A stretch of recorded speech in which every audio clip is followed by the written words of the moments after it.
about pop culture that they like, and the first thing they'll say is the beat. Get yourself addicted. Woo.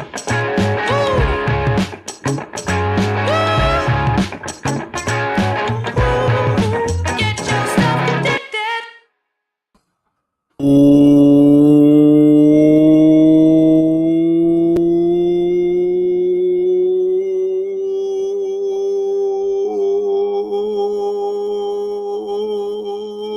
Welcome in to the Pop Culture Piledriver. Get addicted to the content. I am Jason Rossi. Welcome in, people. You can follow across all social media platforms at Jason D Rossi. You can also check out our show here at Pop Culture PD. And when you do, hit that follow button. It'll instantly make you more summer ready. And with me, as always, my tag team partner in this podcast sphere. He can be followed at Billy D 2411 on Twitter because he's the bad boy who gets booted off for putting up illegal stuff. You can also check him across all other social media platforms at Billy D 2411. He is Billy D. What's going on, man? Hello. Not too much here to, summer's starting soon. So I already thought we did this, but credit to you that there were way more songs with the word summer in it than I would have ever fucking imagined. So, we're going to talk top 11 summer songs in just a bit. We did do this topic. It's funny. I never remember calling it top 11 summer songs. I remember doing a summer songs. I think we did a summer song playlist battle. Me too. But then Goo shared an old post and it said top 11 summer songs. Maybe it was maybe we each picked 11. I don't know. It was definitely a playlist style. Go back and listen to it. It's an awesome episode, clearly. It was one of the best ones of all time. It really might be the best one. You have to check it out. So this is kind of like a prequel, reboot, whatever all the cool lingo of movies are today. But today we're actually definitively coming up with the most solidified, lock it, etched in stone, top 11 podcasters dozen of songs that have the word summer in the song title. Mm-hmm. So I asked my wife earlier, goes, "Hey, what are you doing with the podcast?" And I told her that. She goes, "Huh, okay." And then she started singing Who Let the Dogs Out. See, that's what people like. I did type in summer on Spotify, and songs that had nothing to do with having summer in the title or even summer in the artist for some reason came up, and that would have been one of the songs. Maybe there's a word somewhere in there that kind of populates it auto, but I did search by song, and a ton of songs came out that had nothing to do with summer. So what I noticed is that if you do so I use Amazon Music. So if I put in summer, what you're talking about is those are songs. I think in some algorithm of playlists, it's those are summer song playlist. Yeah. Yeah. And so I got a ton of that. So then I just had to start thinking off the top of my head. I had a real trouble. There's a ton, but then I started really having trouble solidifying what my 15 would be. And if you don't know, our Math and Goo from the Mac and Goo program, as they call it, we both put 15 on a list. Then they each have points. Number one has 15 points, so on down the list. And the 15th has 1. So that's how we get our list that we'll get to in just a few minutes. But me and Billy recently actually attended a wedding. We did. Not together, but we were there together. Yeah. Basically weren't together. And I will just say this. For those of you that don't know Bill personally, religiously, or have seen him naked, I can promise you this. One of the must-haves at a wedding, because he is one of the best dancers, and when he turns it on, it's as if it's so I have a 2 and almost half-year-old son. He dances like no one's watching, doesn't care what anybody thinks. He loves it. He loves life. And when Billy, at times could be most adults that have some neuroses, a little neurotic at times, could be a little shy, could be a lot of things, but once certain songs hit, I swear to God, it's the man plays a character. It's like a wrestler when they go through the curtain. But man, what a performance by Bill. Many, many songs had you moving and grooving. But I thought overall, what a great wedding. Oh, it was fantastic. You called out something during the vows, which was incredible. One of the funniest things I've ever seen in my life. I can tell that story? Yeah. Okay, so you called out a guy for being a little handsy at your wedding during his wedding vows. You were doing ceremony. So I'm a minister, an ordained minister. So if you ever need somebody to marry, holler. We already got Bill lined up for wedding number 2. Rossi used to work in religion. Yep, used to work exactly. No, I still do. Me and God works in religion. Yeah, me and God are super tight. So anyway, when I got married in 2017, a friend of ours, PJ, both of our roommates at one point too. Both of us had. So she was attending my wedding. Long story short, she wasn't. What I made a rule: if you weren't in a relationship by the time we sent our slave to dates, you weren't getting a +1. That was kind of like the thing. Anyway, so she wasn't. Later ends up dating somebody. So at my wedding, that he shows up. First time I ever met this guy. I don't hear a day of, because when you're wedding, you don't hear the stories till later. But basically, the gist of it is he was dancing, a bridesmaid was dancing, and his hands kind of made its way towards an area that women will tell you they don't like being touched as much, but for some reason, men always think they do. But he was just doing a little check. He was doing a little mammogram. So anywho, so that story caught fire, became like a big kind of like dramatic thing, which I can understand. Yeah. It's terribly wrong, but then the story became like Grumpy tales woman. of two different cities, what was really happening, what didn't. So anyways, so I met with, every time I marry a couple, I sit with them and I tell them some of the things I'm thinking, but I want to make sure I check every, box. Like last wedding I did, last one I think we attended prior to this was our friend Pachi and his wife, super Irish, basically everything I had lined up, she scrapped because she said she didn't want to cry or laugh throughout the ceremony because she was scared she was going to just be red-faced. And I'm like, I said, it's your wedding, right? But I did say, you also have to realize this is the only, hopefully, the only time this ever happens for you. You know what I mean? You want it to be, you might as well get a priest. Anyways, but that's beside the point. So in this wedding, I said to myself, because it never sat well with me that this is what happened at my wedding. It became such a dramatic thing. It's the first time I've met this dude. And so I said, I have to make a mention of it. I just have to do it. And so I kind of snuck it in there in the way of saying, if your wedding is anything like mine, this gentleman's name, I said, and then I said, you'll be sweaty, dance your ass off, be a super goofball, and you won't be able to keep your hands to yourself. Yeah. And I felt in that moment, I paused. He made a comment. I could feel if you knew, you knew kind of comment, yeah, that's why I was okay with it. After a second in my head, I was like, holy shit, no way you just said that. And then I was like, well, nobody would know. You're not going to go around telling that. His parents didn't fucking know. But the people who were being married knew, and that was pretty fucking ridiculous. So that was I was looking around and I was sitting next to two other people who knew, and we were just like, all right, okay, let's go. Oh, there we go. So there it was. Yeah, but it's funny because weddings now, I'm always concerned going in that I try to have as much fun at everything I do anyways, but weddings have become a little different. People don't dance as much or, we're older, right? Yeah, like you said. But this one was I thought as fun of a wedding I've been to ever. It was good. It was a good time. Yeah, I had fun. And I mean, but nobody thought PJ would get married for a while at least. So it was quite a celebration to be had.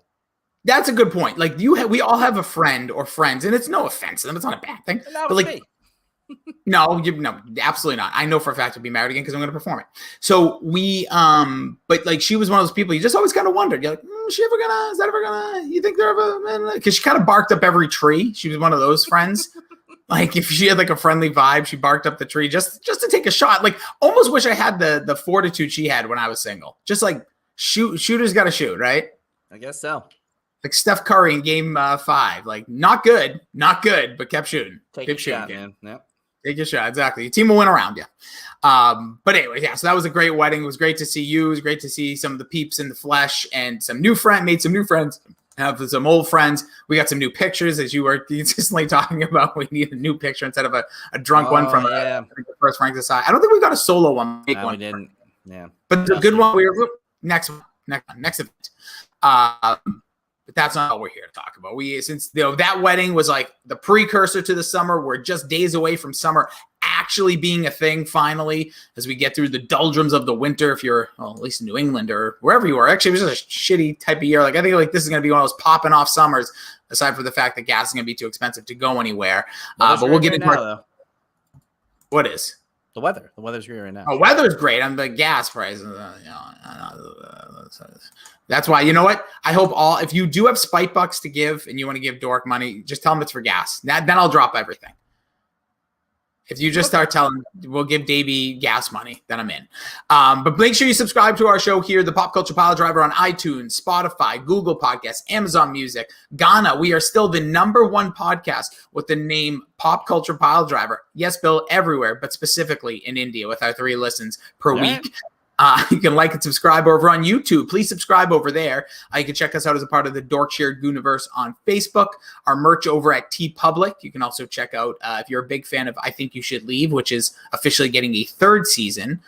Please check out That's a Chunky over at TeePublic. We can get some of the shirts that Billy D designed. Music by our friends Oh Yeah. And our nonprofit sponsor or partner is Frank Says Hi. We just gave away, what was that, 2 weeks ago? Recently gave away some scholarships over at your alma mater, Bill. Oh, Mullen High? Yeah, I was there. I was making the kids cry. It was a good time. Really? Tears? No, I don't think they were really crying, but I made a little speech there. But obviously, Frank's dad was the one who gave away the scholarships as a part of it. It was a really, really nice event. They always do a good job. Those high school awards nights were always weird because I didn't receive an award during my high school awards night, but I was there. Were you at yours, and did you receive an award? I did. I got a bunch for being stupid. I was in freshman year. I was in special ed classes, so I qualified for a bunch of special needs type of scholarships. So I kind of cleaned up. It was nice. Okay. We're gonna dissect that for a second. So I was in reading in 9th grade. There was only 6 students in reading class. I was in reading class. My penmanship, everything was a little slow. I still horrible with my grammar, but. What were these classes you speak of that you took as a freshman? I just took I went to a separate room to make sure that I could read because I had dyslexia. And still do, obviously. Okay. Yeah. So, it was just probably 1 year of them making sure I could be in high school, and clearly I could. So I just didn't. They were like, you don't need these anymore. Look at you. But they gave you awards and you got money to go to a very nice college. I qualified for a bunch of stuff. I think everybody who entered it got it. I don't think here's one for you. I think kind of all got it, but I did get a couple of things on awards night, but I wasn't a good student. It was fine. Yeah, that's all right. No, I don't think half the people we gave awards to, I don't know. I didn't know their academic history. They just had to fill out a form and we picked. I will say it is funny because the only thing I remember from my award ceremony was never winning an award because they didn't let us know. Now I know Malden High, and it could be a pandemic thing, but even in the past, they told you. Yeah.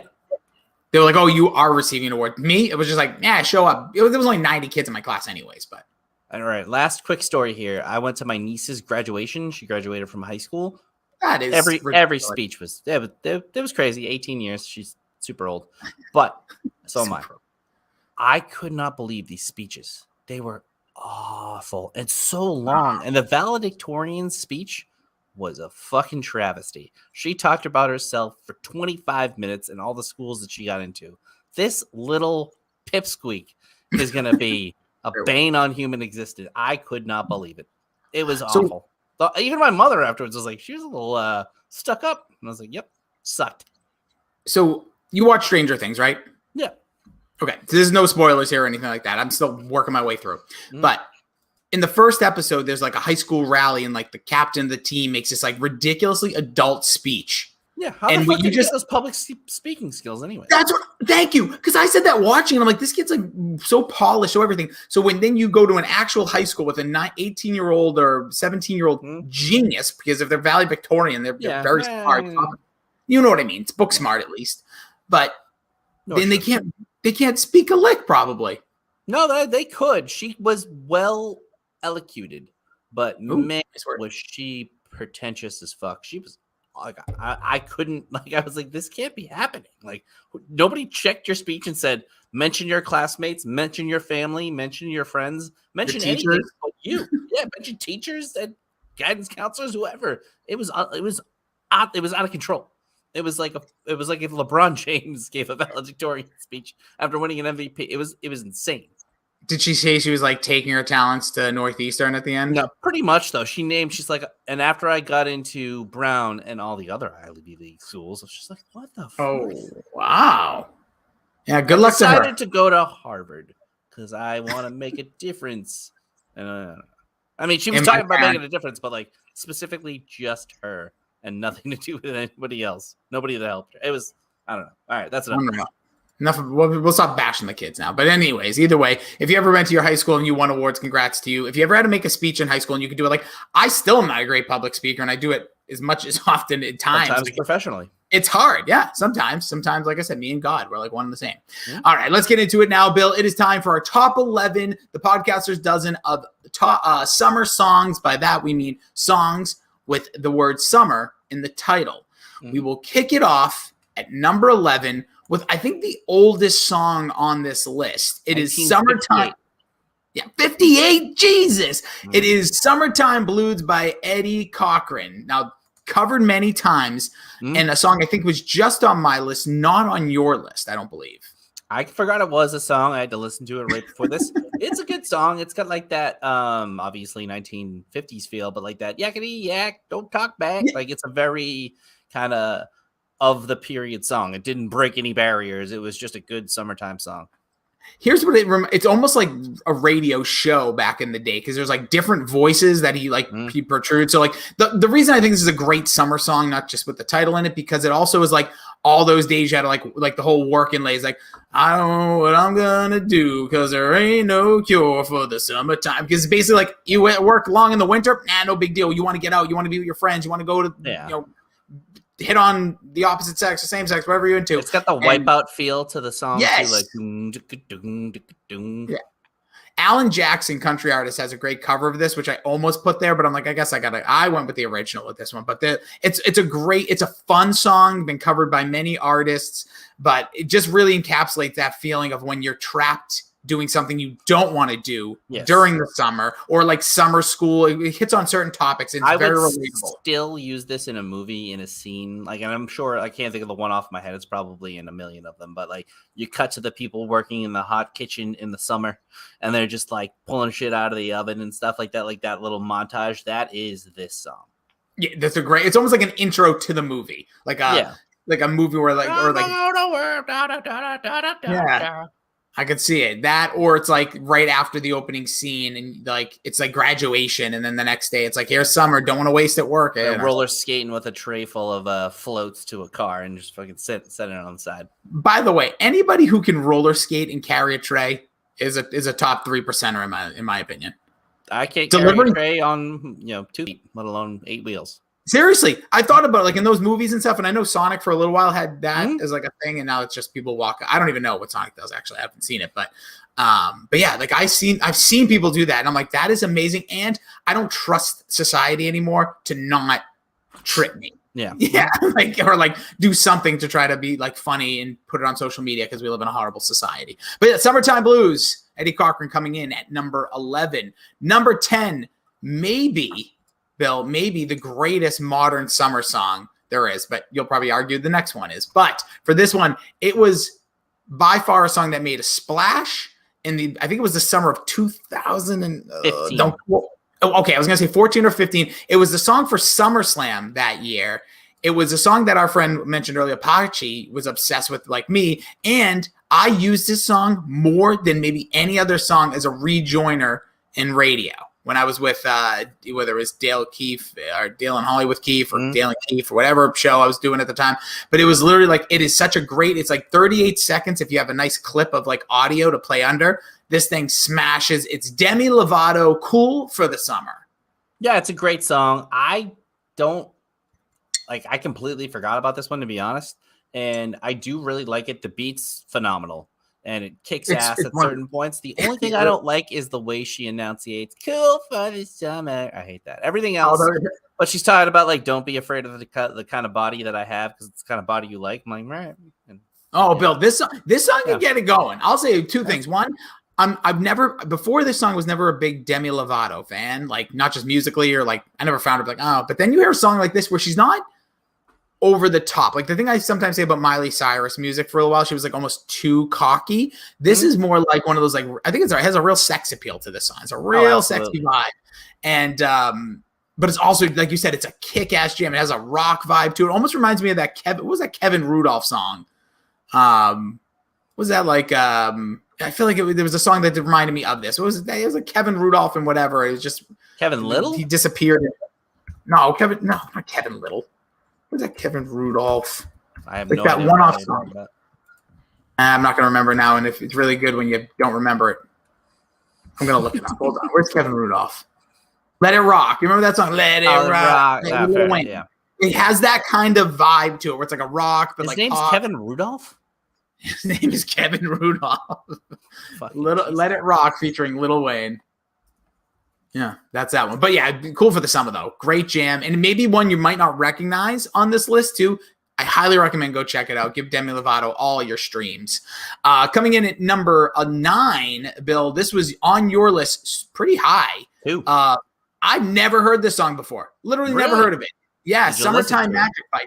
I did listen. Sorry, let me say it this way. I never heard of it when you sent your list. Yeah, I saw your list after I put mine together, and it blew my head fucking almost. I've never swear on this. I never swear on the show. I just did. My head almost popped. I was like, what is going on here? There's so much madness here. We'll talk about it as we get towards the end. But Summertime Magic by Childish Gambino. Yeah, this song is one of my all-time favorite summer songs. And, it basically, the whole thing is a girl makes him feel like summertime. It almost has a little bit of a different summertime vibe. It's got the steel drums, which I absolutely love. And I saw him perform this live at the Garden right around when it was coming out, probably just like freshly released. And he performed the hell out of it. It was an awesome performance, but he had this incredible like backdrop for this song with crazy lights and like the way that it went to the music. And I copied it for a bunch of videos after. And like I would watch and listen to like that performance to like kind of get the feel of it. But it's a great summertime song. And anytime you hit the steel drums, but yeah, the performance sold me on it as well. I'll give you that. That was the one thing very different from some of our other songs with that steel drum kind of island vibe that Childish Gambino brought in. Has like the kind of song you just want to like bounce like to, like just like jump both feet like the same time, the same distance up. Like it's just a fun ass song, and it gets to like the drums at the end. I love it. The thing about this song too that I because it wasn't like released as like a massive single, wasn't on an album, just an EP right before he released an album. So I think that also could have maybe harmed its potential to become a bigger song because then he went into like a cycle of singles that did not involve this song. But a fun song and probably a song I probably should give a little more love to. Childish Gambino in general, I've never liked, but I didn't dislike him at the same time. I think we talked about this a while ago. Like there's been some rappers I'll sometimes like text you like, hey, give me a bunch of songs by them. So I feel like I should listen to them. He's my fourth favorite artist, I would say. I love this guy. And he actually put out a song. He put out like a summer pack. It was 2 summertime songs, and the other one was Feels Like Summer. I only wanted to put one of them on there. It's a really good song. I think everybody thinks that one's better, but it just had a cool music video where he's walking through the hood and like seeing every other artist that's ever existed in rap, and it was cool. But I think Summertime Magic is a superior song. Oh, there we go. So Summertime Magic by Childish Gambino. Coming in at number 8. Appreciate it. Cruel Summer by Banana Rama. That's my opposite Boston accent. Now, this song's been covered by like a gajillion artists. Now, is this the song, Bill, that you had like 5 versions of on your list? 2. The version by June became like a TikTok sensation. And it takes like the beat of this song is fantastic. I think that's why everybody covers it. And it's 1983, the year of my birth, the year of our Lord. It would be on like a top 50 list for probably 80 songs. Yeah, because then they also like re-released it late in the late 80s as like a dancier version. I remember that. This song also was this was a massive hit too. This was like number 9 on the Hot 100. It peaked at like all countries. It was ranked pretty high. It was on the Hot 100 on like every like country, and like I think it only didn't reach 1 in like the US. Yeah, it's like right up there. You're right. It was one of the most popular songs, for sure. And like, it's also one of those music videos. If you've ever seen it, if it like relates that to the song, like also pretty popular there. Banana Rama, like one of those random bands that you only literally know from this song. But I'm your Venus, I'm your fire, your desire. But like, this is I feel like, yes, that's but I feel like that doesn't relate to like the artist as much. Maybe I just feel like this song stands out for them, where that also became like a cover too. I think the more popular version is a different version. Yeah, and I honestly think of it as that Razor song now from the Venus. That's probably what it is actually. Yeah, but either way, it's but this right here, this song is just it's a good one, and it kind of has that same the vibe of it is like, what does it mean by cruel summer? Like how sometimes it's kind of like one of those summer love songs that it's like could have had the kind of Playing With Me, like someone for like kind of being played a little bit. So this summer, where a lot of summer, like that's the thing, like Summer Fling, Summer this, like Cruel Summer kind of goes into the story background to maybe a lost love and in a relationship that wasn't during said summer. Number 7, Bill, you had, this is another one that made me laugh, is Summer of '69 by Bryan Adams, and Bill wrote in his Ryan Adams. Did I really? Okay. So then I really said to myself, is there a Ryan version? Adams? No. Did Ryan Adams do it? Because that's what I first thought. I was like, what is he doing? Is he taking a classic song and playing this cover version? Because I know like Ryan Adams is kind of a strange cat if you don't know much about Ryan Adams. But no, this was one of those songs that like I kind of despise this song. I like it better than the Boys of Summer, though. Yeah, 1,000%. I think the Boys of, but let me just quickly. I think Boys of Summer, the Ataris cover, ruined that song so much for me. Not that I ever liked Boys of Summer before that, because I think I just hate that fucking guy. What's his name? Don Henley? Yeah, it sucks. What'd he do? What'd he do to you? He's just annoying. Like the Boys of Summer, like that song fucking blows. This song blows. The story of this one is fun. This is a song like, it was probably one of my first nostalgia songs that I kind of liked when I was like in high school. It's memorable.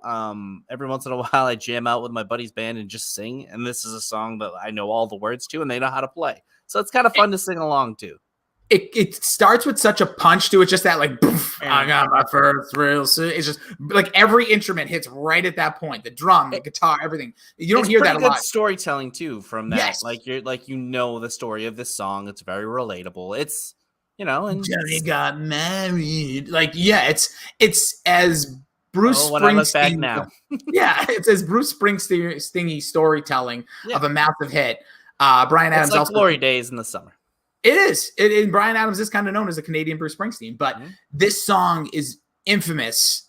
Not always with like summer, it just has summer in the title. Like now you think of it, but it doesn't show the scenes of summer and stuff. But like it is just one of those songs. Like the reason I'm sick of it is because I've heard it probably I don't know if I could say 500,000, but like so many times. Like you've heard this song, and that's why every bordering word. On the hundreds to thousands. Yeah, absolutely, because it plays on every rock station, rock playlist throughout our summer or not.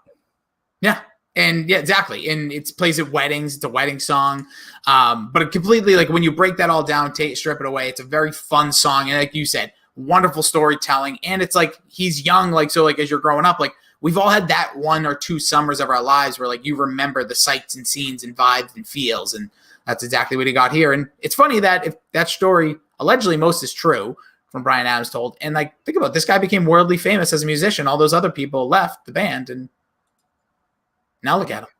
When he looks back now, reach one? No, I think so. Reached one In Canada.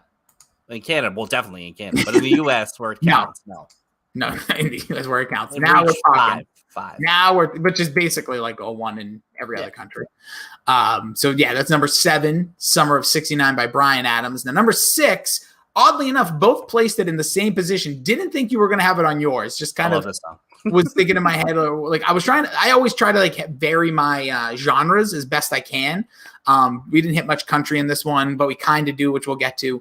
But here we got an old standard here. We got one of the Rat Pack, should I say, not the 80s movie stars. It's Summer Wind by Frank Sinatra. It's used in a lot of different TV, film, and movies. That has been forever. My favorite is the episode of Bart of Darkness of The Simpsons where they get the pool. And like at the end, I think it's not Milhouse, but Martin, the nerd is standing in his pool all alone with this song playing because they all took his bathing suit and the pool exploded. But we also another weird story is at my high school work study, we had a supervisor that was watching us, and somebody came up to talk to him and yell at him about the way we were painting the bench, and they got into an argument. And the guy asked for his name, and he said his name was Frank Sinatra. And then he started just singing the song in his face. It was kind of funny. Yeah. Like he flipped his lid. The guy asked for his name to like report him. He said Frank Sinatra, and he started singing The Summer Wind. That's hilarious. Kevin was there for it, I think. That's actually a really hard name to have, by the way. Like, Like now it's like kind of would be funny. Like I picture like during a certain time, like when he's immensely famous or like your parents know him even more, like that's a lot of pressure to put on a person. But Frank Sinatra, I was trying to see now that I don't even know if there was charts when he did, but number 1 on easy listening on the billboards. Hot 100 at 25. It's definitely my favorite Sinatra song. Oh, I don't really like him, so.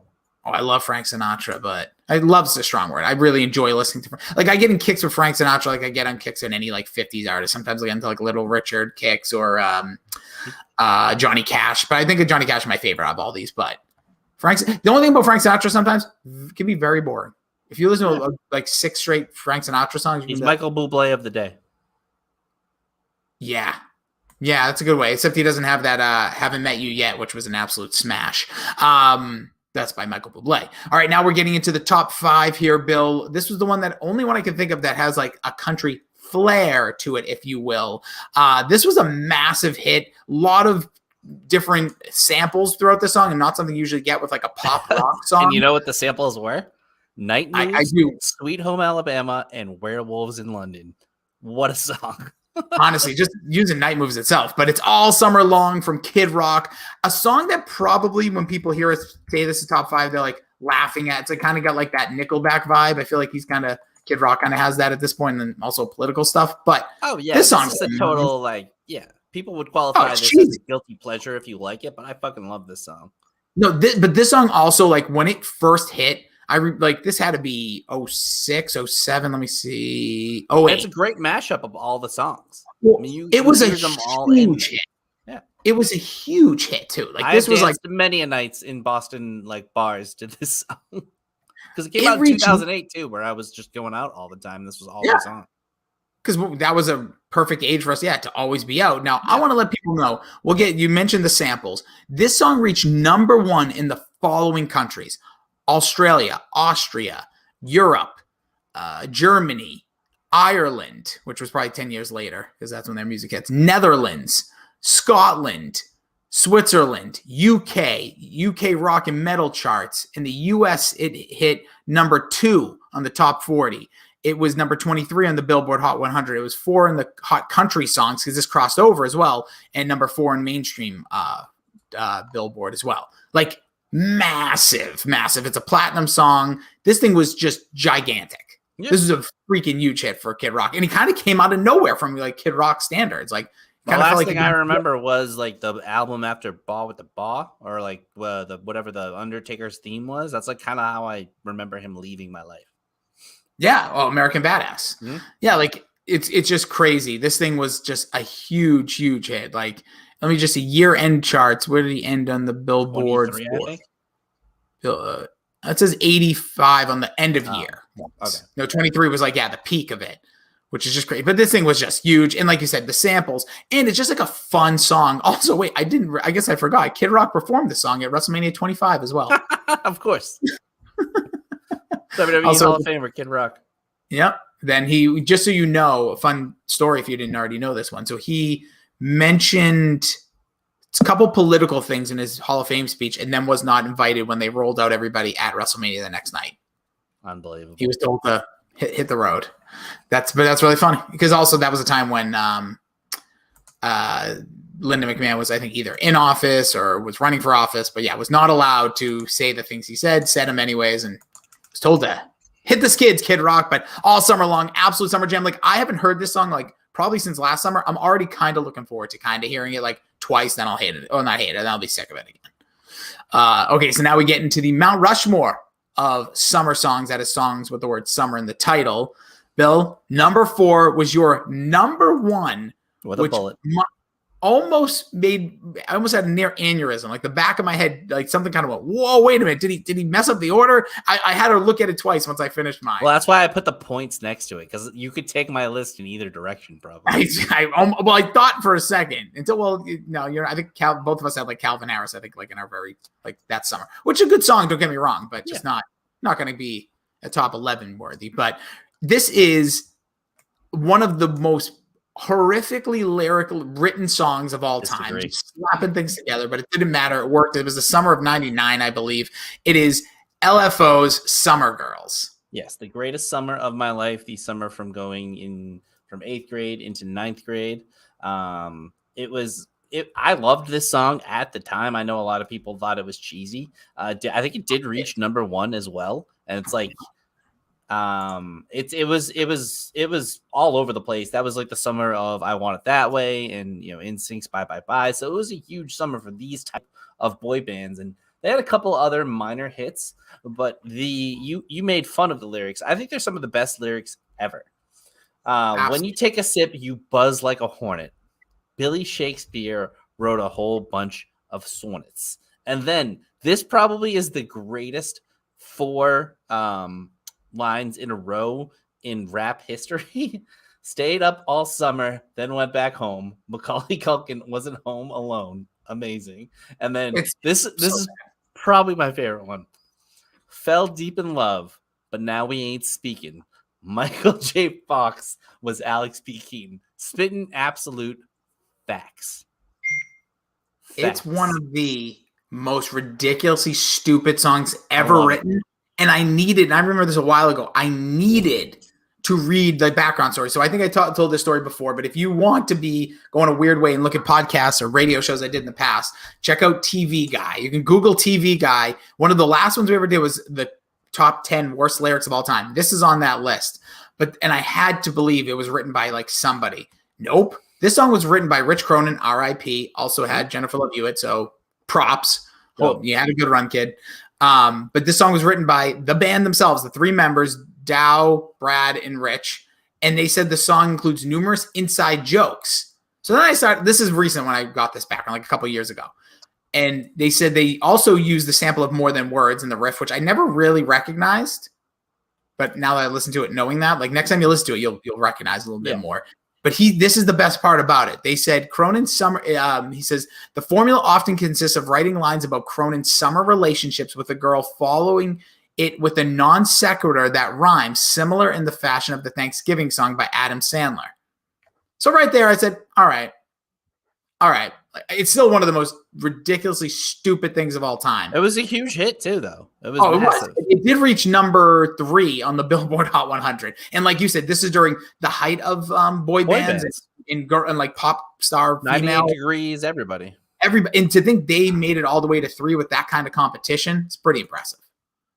And it is like a super memorable song. Like if we were to like come over and like grill and chill, like this song would probably. It's still not like a bad song. It's ridiculous, but it's not like awful. No, it's super listenable. It has a nice groove to it. Shout out Abercrombie and Fitch, is that still a store? I was thinking about that earlier. Yeah, they actually don't have like I wear those like scallop necked one color t-shirts now. Yeah. They have a lot of them, and what they stopped doing was they stopped putting their logo on everything. Really? So now like you can just wear like a regular ass shirt and you don't have to be like 14 to 20 years old. That was so Old Navy was my go-to. And they always released they always released the flag shirts for 4th of July. Like me and my dad literally. Yeah. And then they stopped putting their logo on it, and now it's just kind of like cool flag. I don't know if they still do the flag shirts, but I remember at least 6 years ago when they stopped doing it. I was like, ooh, or not maybe not 6. Great barbecue apparel is Old Navy. Absolutely. Might have to go make a run there. I still get their emails. I should unsubscribe because I have too many emails. But that's an interesting question. Have you noticed an influx in your emails recently? Not work. It's awful, but the way and like I don't know why the Apple phone app, maybe I have to get the Google one, but the way that Google sorts your mail now is incredible because it like knows what an important email is now and puts it in a completely different folder for me. So that is fantastic. That's good to know. I do not have such luck with that, but like I just get emails. I'm like, how am I even included with this? And why do I get so much from LinkedIn? And why do I get like, it's just crazy the amount of emails I think since the pandemic. Obviously, people at home, I get it. But when I delete all my emails, I wake up like the next day or by the next time I even go to delete, it's like over 50 to 100 emails. I'm like, this is insane. Well, the thing was like a long time ago, like you would see that like friend's girlfriend that would have 1,400 unread emails. Yeah. Okay, that's Courtney. That's my friend's wife. Like now, I'm to the point where I'm borderline one of those people. I'll wake up with like 250 on emails. It's like what is going on? It's insane. It's truly, truly nutty. All right, let's get into our top 3 here. Number 3 from Greece. I knew this was going to be on Bill's list. Just didn't Love know this where song. it was going to land. It is Summer Nights. I think I had And this 3. I think you had this 3, and I think I had it a little bit lower. I have to look again, but just by the way everything, obviously the math worked out, I had this at 5. Okay, I'm surprised this isn't number 1 then, but I had the other ones ranked on this as well. It's it's. Wait, probably I not forgot. the Well, I already best forgot song. one. I knew. Yeah. I just already noticed. Did you delete one of my songs on here? Or did I mess this up? I think you must have messed it up. Yep. Just continue though. It's So gonna be top 12. where was I going with this? Oh, it's one of the best songs from any musical, and especially that musical. It's a great storytelling device, obviously, because it's in a musical, but it's so much fun. People do this karaoke all the time. I've actually never done it karaoke with somebody, but it's just, Summer Lovin', had me a blast. Summer Lovin' happened so fast. Like, and the way they go back, it's fucking great. It is, and it just reminded me. So I listened to a lot of yacht rock this time of year. We were talking about yacht rock, what the definition is, what it is. And basically just like like Bedtime Magic, by the way, retiring David Allen Boucher from radio. Ooh, wow. Yeah. So many makeout sessions in the back of cars. Are they going to show his face to the world finally? I don't think so. And Wow. yeah, not in a bad look. It kind of looks similar to what I look like right now in a weird way. Imagine though living your whole life as one of the biggest voices of like an area, and then like no one knows who the fuck you are. It's wild. And I remember when you would come in, I think Blake would and it was like, Oh, I've seen him a few times. Yeah. oh yeah, you have. And I remember Blake actually, our buddy Blake recently texted me if I had a picture of him because he had met him when we used to do like our podcast stuff. You had met him or at least walked by him or whatever when we used to be in there. He came in when we were doing our fantasy draft one night. Oh, that's right. Oh yeah, he's not shy. Here's the one thing I'll say about the Boosh. Man would take any food available. He worked nights. Would scour the fridge, like literally a fridge in like your own personal section, like where my section was. He would come down there and take things out of the fridge. Love it. I used to think that he was like animal. a scab, like a scumbag for it, but no, that's an awesome move. Like I'm just in here by myself anyways. Like, what do you care? But yes, but going back to Greece with summer nights, like there is so much like amazing, like you just said, like that the ebbs and flows of the way the song goes, like the back and forth and where I was going with how yacht rock. There's the song now I can't think of Michael McDonald sings that in the episode of The Office where Jim has the party and he doesn't invite Michael, and then Michael shows up and he goes up and started singing. It's like not just the two of us, but whatever it is. It's like that song, and when the karaoke, because it's for 2 people to sing karaoke, and he does both parts, and Jim finally comes up. This is one of those songs I have seen people perform karaoke by themselves, which is really funny to watch. Oh, all right. I'm down for They that. kind of but they played it, yeah. played both roles, not just like Michael in The Office awkwardly standing there. But this is an absolute fun song. You're not going to hear it unless you seek it out, right? Like it's not going to be on most playlists, I'm sure, on like a Spotify or Google or Apple or whatever you use. But it is an awesome, awesome jam. Summer Nights, Grease. Again, this is the perfect time to listen to a song like that. I don't love all the Grease soundtrack, but this time of year, come on. And George Travolta, what a talent. Yeah. The actor, singer. Was he? Yeah. Triple threat. Actor, singer, dancer. And sex symbol. Don't forget that. And a huge sex symbol. So here's, we're going to have 2 tied at number 2, just so you know. But because I forgot. I totally forgot, and I can tell you right now, we'll just get into it. So at number 2, together, tied, is Summer in the City by the Lovin' Spoonful. We'll give it its love here. For again, this might be the best summer song. The sound, like the way they put this thing together is almost like old school, like sound art. Like it's like what the beep beep. Got a Beatles feel to it too. Like changing in and out of progressions and chords and different styles. Summer. The piano best too, like the It's a great, very fun song. A band name that you probably wouldn't know, the Lovin' Spoonful. They have other hits, but just not like a raging, like, oh yeah, remember them. Like they don't have that one hit wonder feel. But what a good song. Again, just depicts the heat of the summer, and like especially in the city, because we've we both worked in cities or work in cities as we speak. And like, you know, that vibe when it's like 90, 80 They degrees. put you in the feel of summertime being hot. You can picture it in your head, and like it takes you through like different emotions with the way that they compose the song. It's pretty like 1966. It's pretty fucking awesome. Yeah, I agree with you there. Another chart topper for its time. Back then, it was kind of like I feel like this was the time frame when people started to like put their music out at a certain time. Like obviously, summer in the city, they know what they're doing, but like it really much helps, especially radio play, because people are going to want to hear that maybe a little bit more than whatever song by The Who was equally out at the same time, or even the Beatles song at the time. Like they're always going to want to hear that song, but this song, it's like requesting and calling and playing. And so huge coup to the marketing side of whoever's label that was. Tying with the Love and Spoonful, Summer in the City. I can't believe I did this. And I also was so ashamed almost of your list for being so low, is Summertime by DJ Jazzy Jeff and the Fresh Prince. I don't love this song. I really don't. This blows my mind. I battled. This was my number 2, and it battled hard to be my number 1. But we'll get to number 1 in a minute. But like these are both like incredible. Like I just feel like I thought for our generation, like this was. Oh yeah, this is definitely it. I am the oddball here for sure for not really liking this a lot. It's a fine song. Again, it paints a picture, but to me, this is now on the nose of summer songs. Like if I saw this in a movie about the 90s, I would fucking throw up. But like I've become a little bit jaded, and now I don't want people to make the obvious joke, play the obvious song. Like, it's a little pretentious of me, but this one, I just, man. And I can't believe this would have been incredible if you completely forgot this.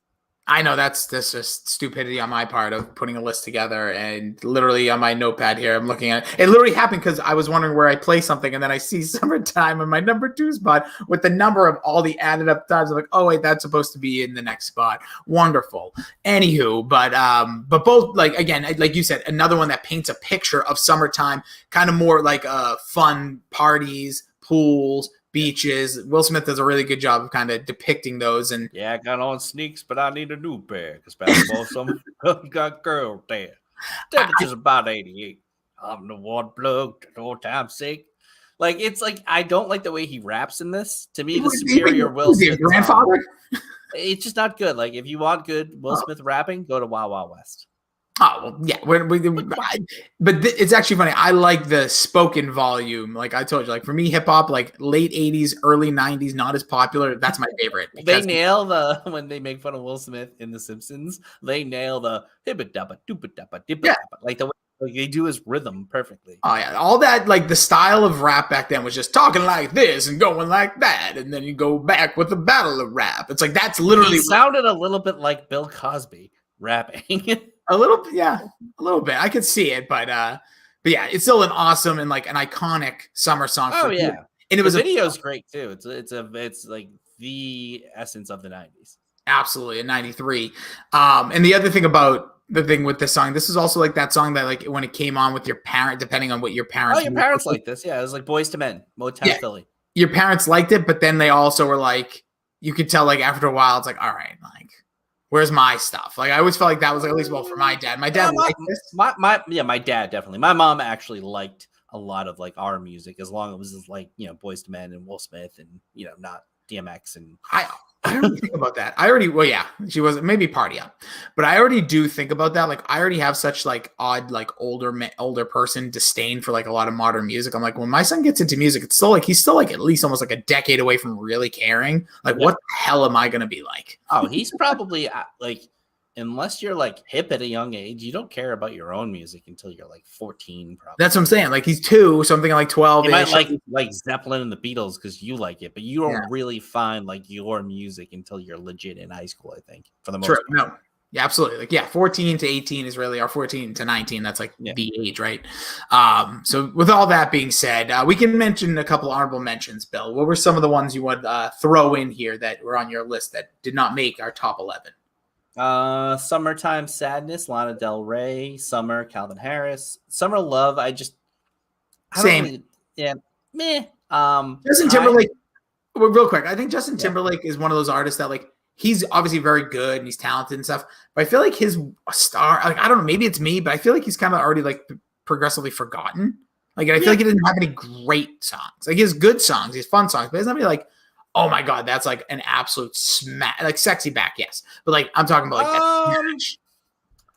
Yeah, like not like Michael Jackson level that you remember all time, like Or even the like Usher. I feel like Usher has Cry Me a River and Yeah. Ain't Nobody Love You Like-" Like he's Oh, great. He yeah. has a lot of very good songs. Yeah. But like, I feel like the I don't return know. on investment isn't still there. Maybe it's just because I don't think of him as a musician or an artist anymore. But I'm not really a Timberlake guy. I don't know. Rock Your Body's pretty great. no, yeah, I'm not denying he isn't good, but I feel like he doesn't have like. Remember when he played the halftime Super Bowl? I feel like Yeah. it was just that really showed his catalog is kind of weak. Like he's fun. If you Yeah. like him, you like him. If you like that music, but they really tried to turn what's that song? I don't wanna lose you now. Yeah, and whatever Better song Part he of Me, came whatever, out like- with, like "Don't Stop the Music," like he's just not like he's a great performer, good He's singer, Good. I'm just good-looking guy. He's just to me a little bit, yeah. He doesn't have the catalog that some of the great performers of all time have had. Yeah. So then you mentioned Haim. I'm Summer Girl. It's not one of my favorite Haim songs, but that's not saying like it's a slight because I like a lot of their songs. But it's got like I feel like summertime songs just have they're gonna tell you a story. So it's a nice little story too. So and then Cruel Summer by June is the one that the kids did TikToks to for a while. Yeah, that's probably like number 3 on the charts because of TikTok. The only ones that you didn't mention that were on my list, I had Summer Breeze by Sales and Crofts. Maybe one of the like another that's super yacht rocky, super easy listening. I also had Hot Fun in the Summertime by Sly and the Family Stone. One I actually thought for some reason you were going to have high on your list, and I had super low. Like I had Calvin Harris also in there, but I had Hot Girl Summer from Megan Thee Stallion. I listened to it. It wasn't good. No, the song stinks, but I was looking for, that's where I said I try to diversify my list at times. And I try to put that one on there. It was either that or Don Henley. So I do like a Megan Thee Stallion, but that was trash. That song. I'm not down with Megan Thee Stallion. Oh, I love her. She has some really good songs. Yeah. Good beats. Just a lot going on there, Bill. It's a lot going on physically and musically. All right. Coming in at number 1 for our top 11 summer songs. This is the definitive number 1, maybe the greatest song that has the word summer ever, because that's what this list is about. It is Mungo Jerry when Mungo Mania was running wild in the summertime. Another song you can put to like a movie like soundtrack in a certain point. This would probably be like when they quit their job and they're running out. But it's got that being a huge credit song, like in the summertime. You just see the little it's word. got that do.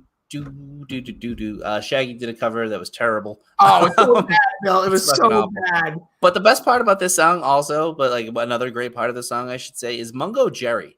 Fucking great name, and he looks exactly like my uncle when he was younger.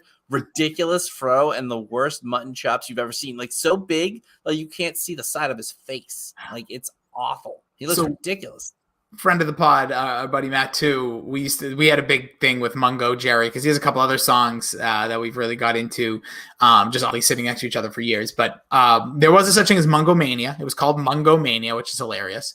But I always think like how like obviously William Shatner became the Halloween, the Michael Myers mask, right? Imagine if there was a Mungo Jerry for whatever reason, like that was the mask. Look at this guy's whole face. He just has that massive mouth, huge mutton chops, fro, just kind of a odd looking gentleman. Like He looks like a small Andre the Giant. that's a great. He does. He looks like he has that giant looking face. Like everything kind of oddly portioned, but it doesn't matter either way. By the way, still alive, still kicking. There was a show. Really? He came out with this fucking song in 1970. Wow. Dude, yes, and he still performs. You can watch really odd YouTube videos of him performing in like China and or Japan. But he was on a show. I'm not gonna remember the name now. But like where people that had like one song would like come out and perform it, and then perform a modern day song. It was a very interesting show. It didn't last long. It was like the summer of like 2010 or something. But he was on that too.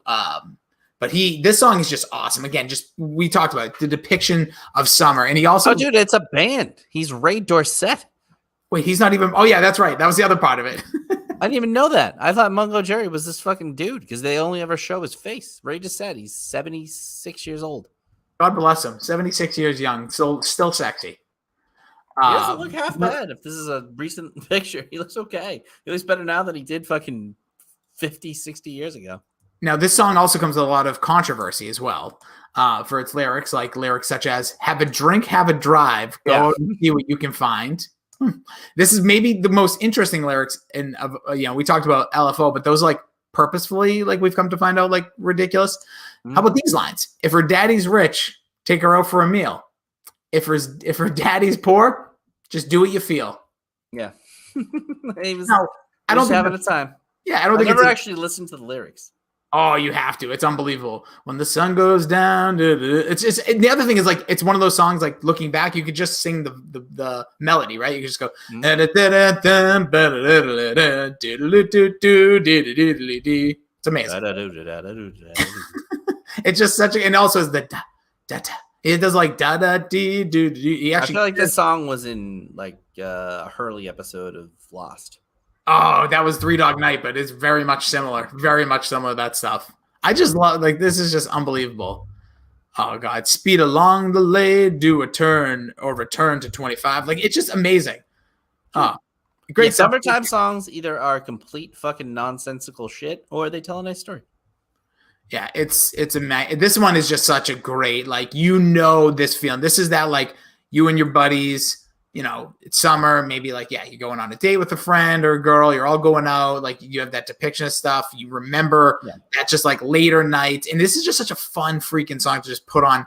Literally, if you just want to put an instant, I think it's right up there with one of those like instant good mood vibe songs. I will say I had it seventh behind two versions of Cruel Summer. Yeah, I did. But I do really like this song. The two versions of Cruel Summer, like you're battling against yourself. I guess a little bit, but I put the Bananarama one higher. But yeah, I am battling against other songs I liked on here. I could add Kid Rock higher up. I could add. No, I think all of my songs like pretty much made it high up. Yeah, but they all well clear. Yes, but I'm just saying it was just really funny when I saw two Cruel Summers. I'm like, if you just put one, true, you could have one of your other songs go higher, and then. But anyways, doesn't matter. But that is it. That is our definitive top 11 summer songs with the word summer in the title. By top 11, kind of 12. So Summertime Blues, Cool for the Summer, Summertime a Magic, real dozen for once. Cruel, yeah, it's true. Cruel Summer, Summer of 69, Summer Wind, All Summer Long, Summer Girls, Summer Nights, Summer in the City, Summertime and In the Summertime. Mungo Jerry, baby, we love you. We appreciate you. You might be the greatest artist to ever put out a song with the word summer in it.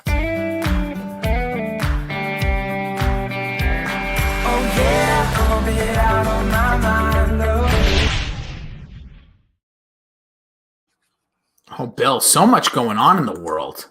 A lot of stuff to watch, Rossi. A lot of stuff. And boy, What do we got? What do we watch? So I watched Stranger Things, all of it. No spoilers. I'm watching one a week. I hate the basketball team storyline. Like that's not a spoiler. I just hate it. No. Other than that, loved it.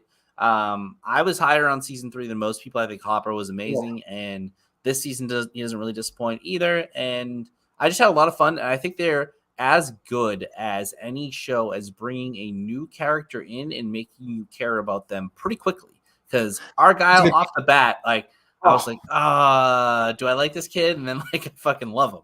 So and all of the other people they introduce like always hit.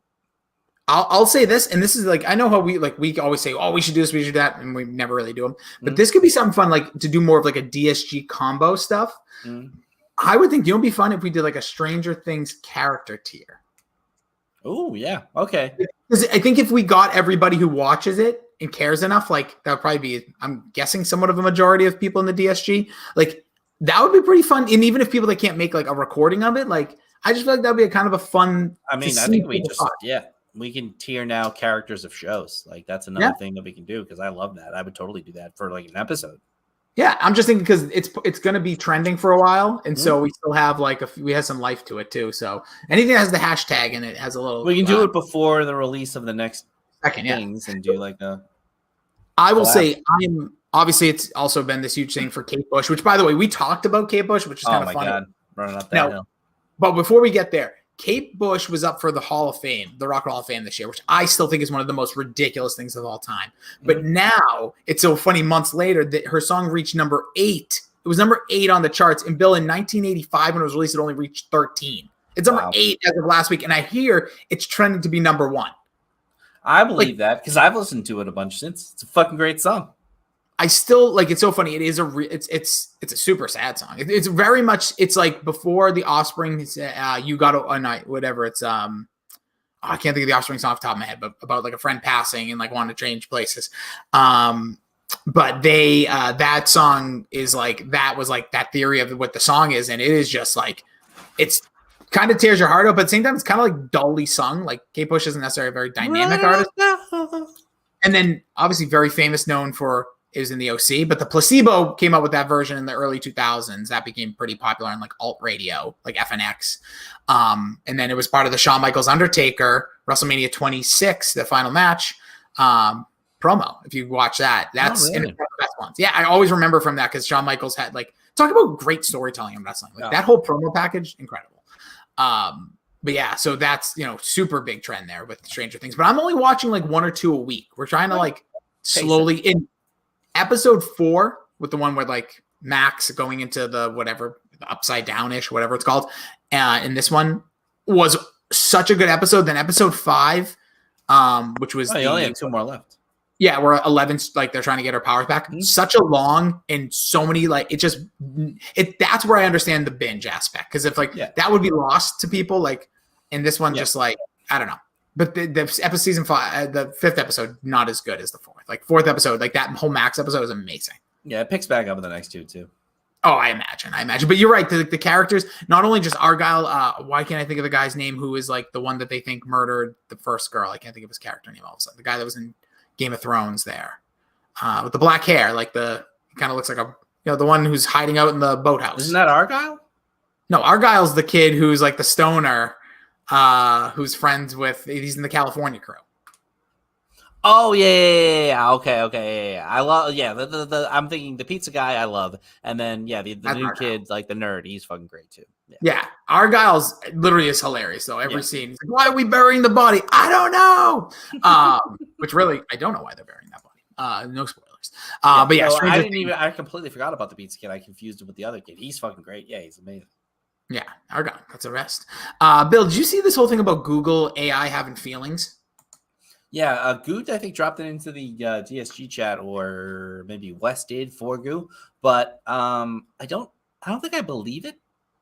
Ooh, like the steak, because that's kind of the theory Google's saying. Google, because it was a guy who used to work in the engineering who left, and it's like warning people that like, hey, I was having a conversation, but they're kind of saying it like, yeah, they may have said that, but it's like it's translating the way it's programmed to translate, not it has a mind of its own. It's kind of like, I don't know if you have an A word. I don't like to say it just in case there's one around you, but if you have a Alexa, sometimes I can say things to it and it answers me back in a way that like if I say, go bleep yourself, like that's not very nice. You shouldn't say that. Like, yeah, I don't know if that's feelings or like they just program the response. Yeah. So I could see it that way, but people are freaking out. They're thinking, here it is. iRobot. It's all coming true. Just pour some water on them, right? Now there is a good defense right there, like Homer Simpson. Bill, how about, did you see this whole thing with the streaming rights to MLS? Apple got this like huge, like millions of dollars streaming. So all MLS next season going forward is only going to be on Apple. Really? I gotta check something real quick. I always love that, like if you go to NBA.com or if you go to NFL.com or any of the other, .coms, MLS.com was like the mass listing, like real estate thing. Like they couldn't even get like a website with like MLS on it. That's how bad soccer was. So I don't really care too much, but I guess good for them. Well, I think this is what the real situation, I think is hilarious. So it's the first major sports league to go completely on stream. It's a 10-year contract, by the way. So I guess it's $2.5 billion for a sport that like not very many people watch anyways. But here's this interesting part. So we know Hulu's getting into the NFL. Do you see, like, cause you've been on both sides of this now, like cable and, being involved in like sports and outlets. Like, do you see like an NFL and NBA or baseball? Cause baseball does the Friday nights, but like completely off of all cable networks and going just streaming. Do you see that for any sport? I mean, they get so much money from the TV deals, and you would have to build up like such a large agency of people to sell your airtime.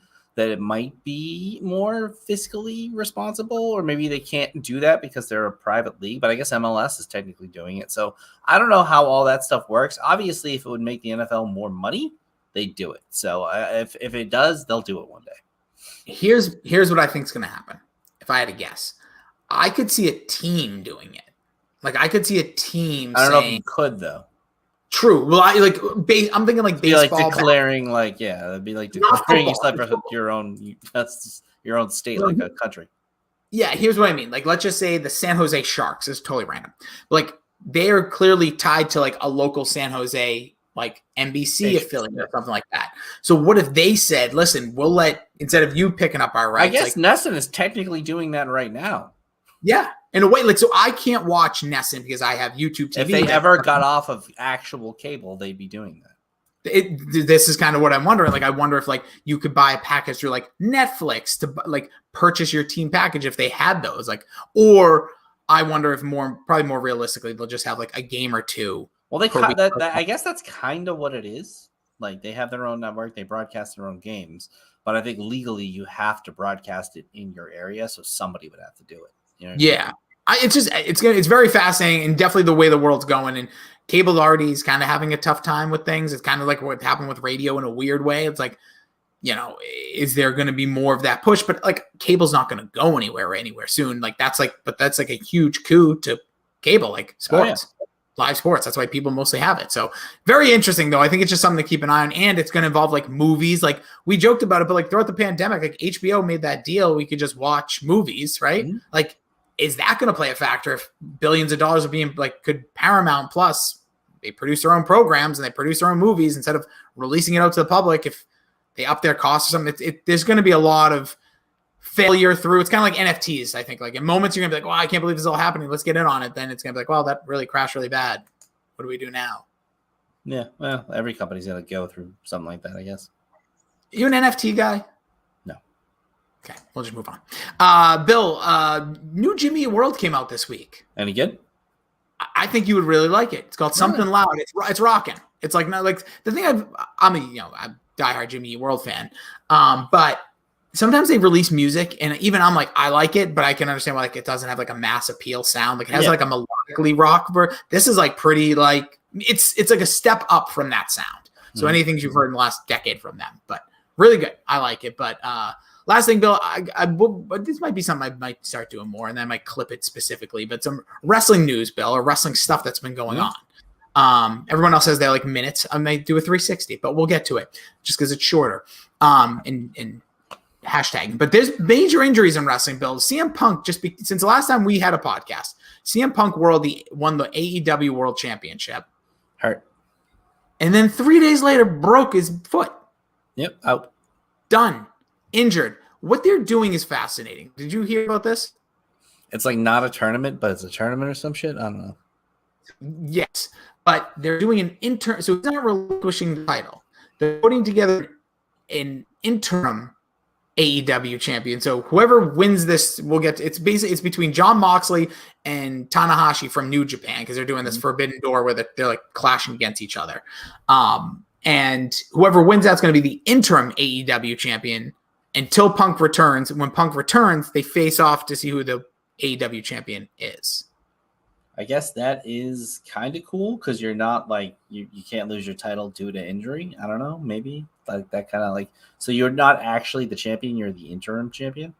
Yeah, so they did. This is what Cody Rhodes was. I'm sorry, this is what Sammy Guevara was, and then Cody Rhodes and Sammy had this ladder match. It was Cody Rhodes' last match. It's a famous like an RKO off of one ladder to another that you might have seen at least the GIF of, and that solidified Sammy Guevara as the TNT champion. But it's really weird because this is your world championship.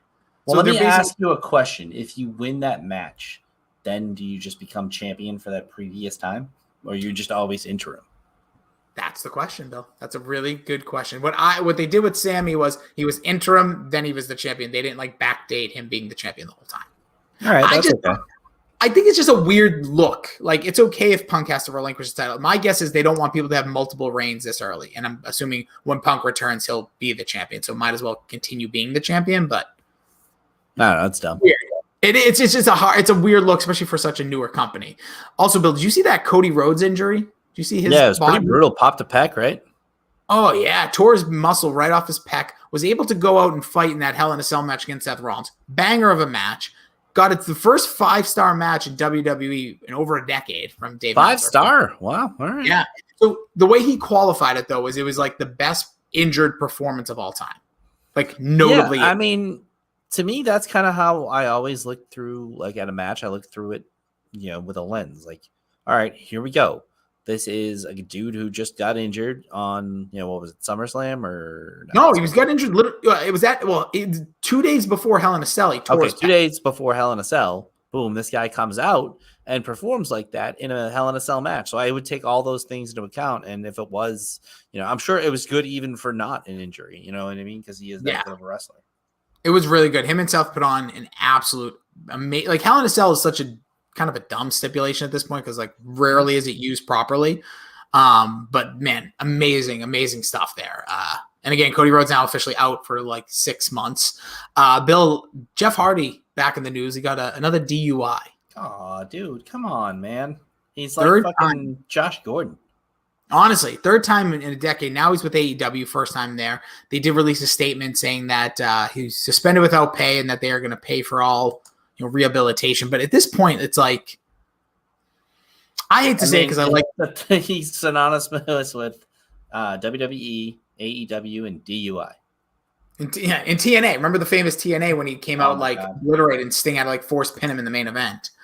But yes, that is like, we should post that right now. That's an all-time unbelievable wrestling moment. Because if you don't know what we're talking about, Sting literally was a main event of a TNA. It was Victory Road 2009, I believe. So, and Jeff Hardy was trashed in the ring. So Sting immediately probably sniffed it out literally and just pins him in 30 seconds? And like forcefully pinned him to the ground because he's like, I'm not wrestling this asshole. He's gonna kill me or him. So this is fucking over. It's one of the most surreal moments in wrestling. It is. And Jeff Hardy had that face paint on where when his eyes are closed, there were still eyes there. So it was really bizarre looking. And like when his eyes were open, they look worse than the fake painted eyes were. It's disturbing stuff. And that man needs to get his help really bad. Just one other. Did you see this MJF pipe bomb? Have you seen that make its rounds? I have to watch that. I've heard it was pretty good. Okay, so the whole situation with MJF, if you don't know, in wrestling, he's like the hottest commodity probably because a young full wrestler. He's been talking a lot about how his contract's up in 2 years. He's basically taking on what Brian Pillman did when we were younger, but we didn't know because we were probably like, I don't know, 12, like the ins and outs of stuff. Or like, I didn't watch ECW. I didn't know enough about him. Like when he just showed up on WWE, I was like, okay, that's the guy. And he was the guy who had a gun pointed at him from Stone Cold. That's how I know Brian Pillman. Now doing retrospective, being a wrestling fan, like he did this type of stuff where he would like on ECW would like say very bad things about WCW and say how he was going to go to WWE, to WWF at the time to make money. And it's like, And MJF kind of did this stuff and basically like begged to be fired. And there's like people, obviously it's part of the show because they wouldn't work but their story that like he didn't show up to a signing. So it kind of was like a shoot that worked itself into a work and who knows but it is fascinating. And right now with all the injuries, I'm surprised they didn't like whatever the storyline is. I would think he would just give him the belt because he's very popular, but he's not on TV right now. And we'll kind of see what happens. I love that. That's the kind of stuff that would make me, buy into it big time. Yeah, I think you'd enjoy it. He fought the guy Wardlow, who we saw when you went to AEW that time. Like he's like kind of like a Goldberg now. Yeah. At the pay-per-view, and there was the first match, and it was like a 7-minute squash. But he like it was almost like he looked like a guy who showed up, did the job, and there's reports that he left. So it's just like they're playing this fascinating role. And I think I've always said there needs to be a story that like works the people that like tell this, like the Meltzers, the Sean Ross. I want them work too, like sometimes. And I think that's kind of what this is. Awesome. I love that. Very fascinating. Yeah, we'll see where that goes, Bill. But that's what I got. Anything else you need to get off your mind? Nope. So let's get into what everybody else is doing this week. Shared Universe. And this week in the Dork Shared Universe, we have Dork doing Jurassic Park. I also believe it is Davey's 41st birthday today. So happy birthday, Davey. Happy birthday to our podcast nemesis. And Send him. well, it's also a check to see if he listens. Mac and Goo did the Yeah. 1989 classic Aliens. CMC, CMM, there we go. They're doing Jurassic Park as well. And TLDR talking books. I've heard it both ways. We got a punt this week because I have a shoot on the night of the Celtics game. So that's lame, but we'll be back at it in a week. And then Shime Time is twitching on Twitch. And Dr. Joe is as well. And then Keith and Davey do it on the YouTube. I never see them. Do they do it? Does Keith, Davey I think it's streamed more than anybody recently. And yeah, I think Doc still streams a lot too. But Keith I've seen Doc. streams I've like seen random, like old games a lot. Oh yeah, I've seen that. Okay, two things. First, if you said for you guys, I've heard it both ways off this week, but the best part is you watch any psych episode and that you've already recorded, go back and watch it, then listen to you guys. Like I think that's a cool thing. It's such a good companion piece podcast. Like if you're rewatching an old episode, like I wonder what people are thinking about. Like Google them, get on there, subscribe, follow them. Right. But the new Jurassic World, whatever the hell this movie's, I think this ever since they started I think these all stink. I have no interest in this film. I've heard horrible things. I didn't mind the first Chris Pratt one. Did they make one in between that? Yeah, so the first one, Jurassic World, like I get why people kind of like that. I thought that movie kind of snuck because I just didn't care about the characters. I feel like they all like I was like I don't care about the only one I cared about was the park owner, that guy, and he get freaking killed. And I'm like, wait, we're killing this guy? I feel like he actually was sympathetic. But yeah, then they made that. I think it was Dominion was the middle one. Sounds about right. And I don't even know what this one's called, Apocalypse or something. I don't know. These movies should be good. Jurassic Park movies should be really good. Or I wish I could erase that 5 of them happened. It was just the one from whatever, 93, 94. Yeah, not a lot of sweet dino action as we like to throw around in here, the SDA in a lot of these movies. And they don't even do the, Jaws thing that well, where when they don't show it, it's like suspenseful because it's really tough to do when you've already established how cool they were fucking 30 years ago. Seriously, and they looked better then. That's the other crazy thing. That they looked as good, at least. The practical effects in that movie were crazy. It really was so ahead of its time. It's so damn. Because it looked more authentically real because of the things they had to do then with like animatronics and CGI in the early stages. And now I feel like technology is so far advanced that like it's hard, or maybe it's the actors. I don't know. It just doesn't feel like it flows as good. So I kind of get what you're saying there because like it's not real, and it's even though the more real it looks, you're like, well, now it's just like technology. You know what I mean? Yeah, so, it's weird, right? Yeah, like that thing. Like you mentioned Jaws. Like Jaws looks real because it's legitimately an animatronic shark that somebody was working the whole time. Yeah, it's crazy. But yeah, on like the scale of 1 to 10, what is your excitement for like the Jurassic Park? Like, do you have any interest in this film? I will never see it in theaters if it comes across and like somebody else wants to watch it one day, sure. Got it. There you go. All right, so if there's a lucky lady out there that wants to go bring Billy to Jurassic Park, that's how he'll go see it. That's how you do it. Slide in those DMs are always open. That's going to do it for us. Really appreciate you listening. If you could leave a 5-star review, it would go a long way. Really appreciate you. Hope you have a wonderful week till we hear you. You are graced by our voices again. Bill, any final words for our fine folks? Slap it on a biscuit. Frank says hi.